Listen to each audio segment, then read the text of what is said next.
Davis.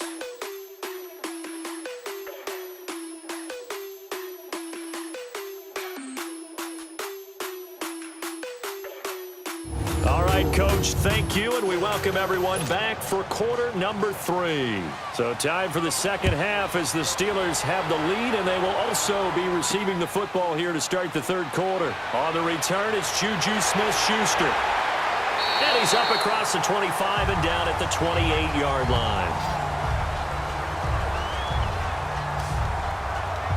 The Steeler offense now with a football first here to begin the third quarter. They have the lead. Now they'll be looking to extend that lead.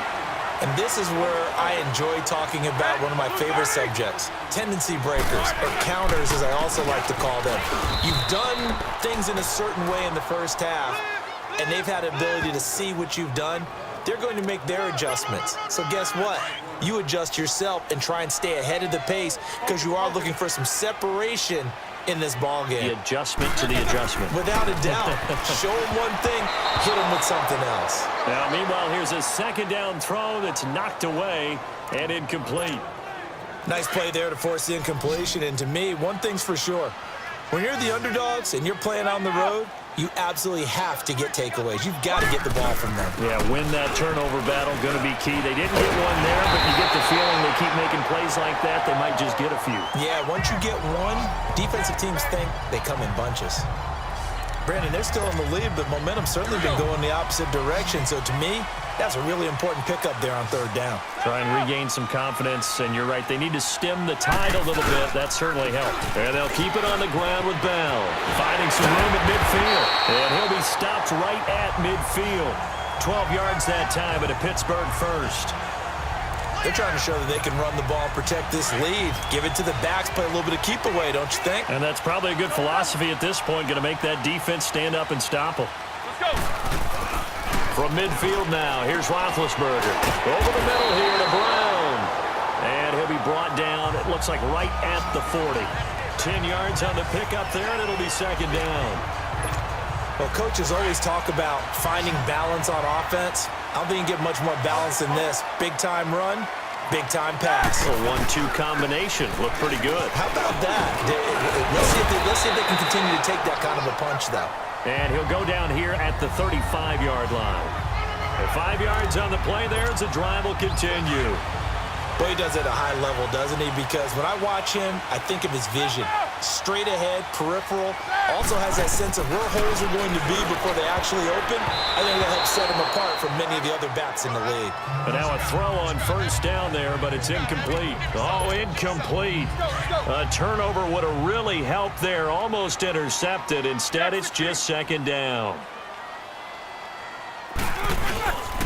Now Roethlisberger going to hand to Bell, and he'll be taken down at the 34. Michael Kendricks, the linebacker, there to get him down.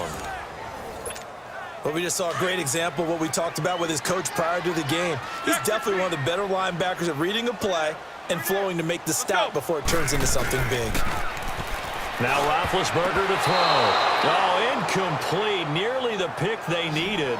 They would have loved one there, but at least it does get them to fourth down. I know ultimately that feels like a good defensive play, but I know it's really not. They had a chance to keep points off the board. Now they have a chance to kick a field goal by missing that shot. Yeah, especially at this spot in the field. He's got to be upset he couldn't come up with that INT. These kickers now, it's like we take them for granted. Kicks like that used to be such a big deal, and now you just expect them to make it. Yeah, you're exactly right, and we shouldn't take them for granted, but I have a theory about it. You want to hear it? Yep. They are more athletic now than ever before. Talk about kickers. Trace their backgrounds, trace their histories. You'll find that they were big-time athletes all along, but their kicking was so prevalent that we made them specialists. Well, and now those 50-plus yarders seem easy for some reason. Got his man complete over the middle. That's Gordon. And they're able to get this one across the 35. Nice way to start the drive. A gain of 12 and a first down. You can see the time and effort and thought that they put into their passing game because it was evident right there. It looks like a simple pitch and catch, but you and I both know that they have planned for this and worked hard to make it happen. The Red Sea parts, and there he goes. And all the way in. Touchdown, Cleveland. David Njoku, his 4th touchdown on the year. And the Browns are able to cash in for 6. When they drew that up, I don't think they envisioned it ending in a house call, but he got it and took it all the way home. Really impressive run after the catch, wasn't it? That was really special by him. But let's face it, in today's NFL, those tight ends are often former wide receivers or maybe even sometimes bigger running backs. They just put them in a position to get a great matchup and make plays like that. Smith-Schuster now to return. And a good return. He's across the 35-yard line, right around the 36. And we put our focus now on Le'Veon Bell. He's had a good performance, moved the ball effectively on the ground. Of course, he has the 1 touchdown. And when you're able to move it as effectively as you've described, that leads to finding a way into the end zone, and not just trying to do it for a second time. And, of course, with that comes additional yardage. Yeah, looking for additional yardage, and again, that second score here in the 3rd quarter. First down yardage on the first play of the drive, 14 yards. Roethlisberger now, 5 straight completions here in this second half, 1st and 10. Now Roethlisberger trying for Brown, and it's intercepted. It's the linebacker, Michael Kendricks, and his guys will take over at their own 44-yard line. Well, this is a defense that can confuse even the best of quarterbacks with their zone schemes. And here you've got a linebacker that's going to stay at home and just sit down in that zone. And this one basically comes right to him. After the interception, here's Taylor. Taylor hit. He lost the football. But I think Brown was able to recover, and they'll indeed hold on to the ball here. On plays like this, where the ball comes free, it's often unusual for the team that lost it to get it back. Because this is a quarterback. The ball gets away from him. Everyone else is trying to execute what they're supposed to do on offense. They're usually looking in the other direction, downfield, or have moved away from him.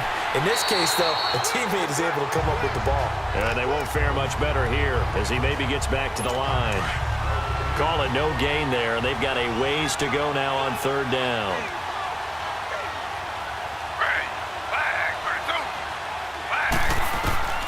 Third and long, it's Taylor. Screenplay, Johnson. And he will lose yardage and be backed up to the 24. And a loss of 3 to bring up 4th. I love the intelligence the defense just showed there. Read their keys, saw the screen developing, ran to it, and smothered it. What a 3rd down stop by them. And that is going to do it for this 3rd quarter of action. We'll return with more after this.